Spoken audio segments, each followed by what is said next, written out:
دہشت گردی کے حوالے سے وہ ویسٹ کی ایک اصطلاح ہے جو اس نے ایجاد کی ہے.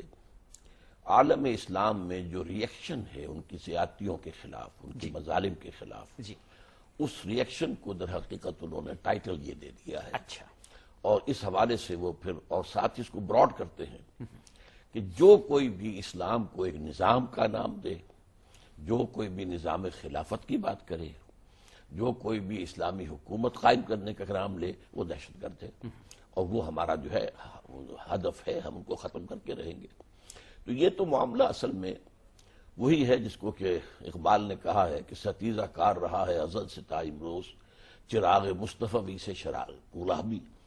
اور یہ کہ اس کے لیے خاص ایک مارکہ جو ہے اب جو آنے والا ہے، دنیا کو ہے پھر مارکہ روح و بدن پیش، تہذیب نے پھر اپنے درندوں کو ابھارا، اللہ کو پامر دیے مومن پہ بھروسہ، اللہ اور شیطان ابلیس کو یورپ کی مشینوں کا سہارا. تو اس وقت جو ہے یہ کلیش ہے، اسے کلیش آف سویلائزیشن بھی کہا گیا ہے. اور اس کے بعد ایک اور کتاب جو آئی ہے بس میں کلیش آف سسٹمز ہے، مجھے اس کے آتھر کا نام یاد نہیں ہے. نظاموں کا تقابل، نظاموں کا مقابلہ جو ہے وہ ہونے والا ہے. اس کے حوالے سے ویسٹ کو چونکہ اندیشہ ہے، یا یوں سمجھیے کہ ابلیس کو چونکہ اندیشہ ہے کہ اسلامی نظام کہیں ظاہر نہ ہو جائے، عصر حاضر کے تقاضاؤں سے ہے، لیکن یہ خوف ہو نہ جائے آشکارا شر پیغمبر کہیں. یہ جو علامہ اقبال نے آج سے یوں سمجھیے کم سے کم 60 برس پہلے یہ اشعار کہے ہیں، بلکہ اس سے بھی زیادہ، تو یہ در حقیقت اس کا اب ظہور ہو رہا ہے. تو وہ ہے اصل میں دہشت گردی ان کے نزدیک. اب اس میں یہ ضرور ہے کہ بعض جو حلقے ہیں انہوں نے اپنے ایک غصے میں یا انتقامی جذبات میں ایسے کام بھی کیے ہیں کہ جنہیں عام طور پر مناسب نہیں سمجھا جاتا. لیکن میں یہ سمجھتا ہوں یہ اسی ذیل میں آنے والے ہیں جیسے کسی بچے کو آپ غصہ دلا دیں تو وہ بچہ جس طرح مس بہیو کرے گا، اسی طرح ہمارے ہاں بعض طبقات بھی ہیں. اور اس کے ضمن میں قرآن مجید کی ایک آیت بھی ہے کہ لا يحب اللہ الجہر بالسوء من القول الا من ظلم.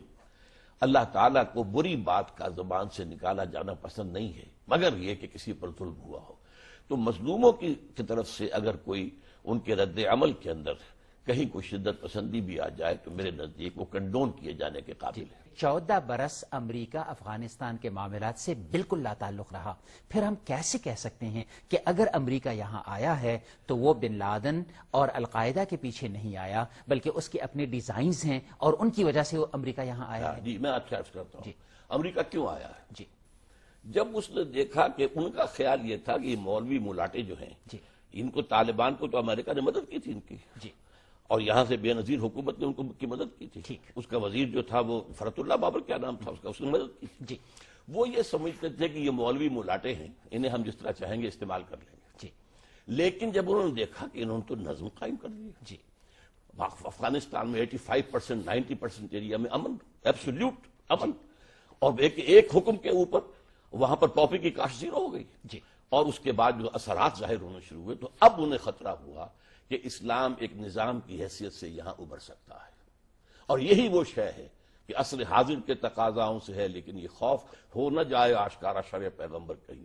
اب طالبان کا بیڑا غرق کرنے کے لیے، حکومت کو ختم کرنے کے لیے یہ سارا کام یہ ٹوین ٹاورز خود کروائے ہیں، امریکہ نے کروایا، موساد نے کروایا، نیو کونس نے کروایا. اس کے اوپر بڑی بڑی کتابیں لکھی جا چکی ہیں، اس کے اوپر رپورٹس آ چکی ہیں کہ جو بھی سٹوری بنائی گئی ہے کسی طریقے سے ریٹرنیبل نہیں ہے، وہ تو انہوں نے خود کروایا. اس لیے اس سے کچھ پہلے وہاں پر ایک چیز چھپ چکی تھی، امریکہ نیڈز اے پرل ہاربر. جیسے سیکنڈ ورلڈ وار میں امریکہ اندر نہیں آ رہا تھا، حالانکہ جو ہے یورپ والے جو ہے خوشامد کرتے رہے، چرچل بھی گیا، دورہ بھی کیا، وہ اٹھنے کو تیار نہیں تھا. وہ ایک شیر تھا اپنے کے جھاڑ میں سو رہا تھا، ادھر بھی سمندر ہے ادھر بھی سمندر ہے، اٹلانٹک ہے پیسیفک ہے، آرام سے. لیکن پرل ہاربر کے بعد پھر وہ اٹھا چنگھاڑتا ہوا. اسی طریقے سے جو نیو کونس اور جو جوئش لابی امریکہ کی ہے وہ چاہتی تھی اب کہ اس کے اوپر جو ہے ایک فیصلہ کن اقدام کیا جائے، اور اس کے لیے انہوں نے وہ کام کروایا اور اس سے جواز حاصل کیا اور انہوں نے طالبان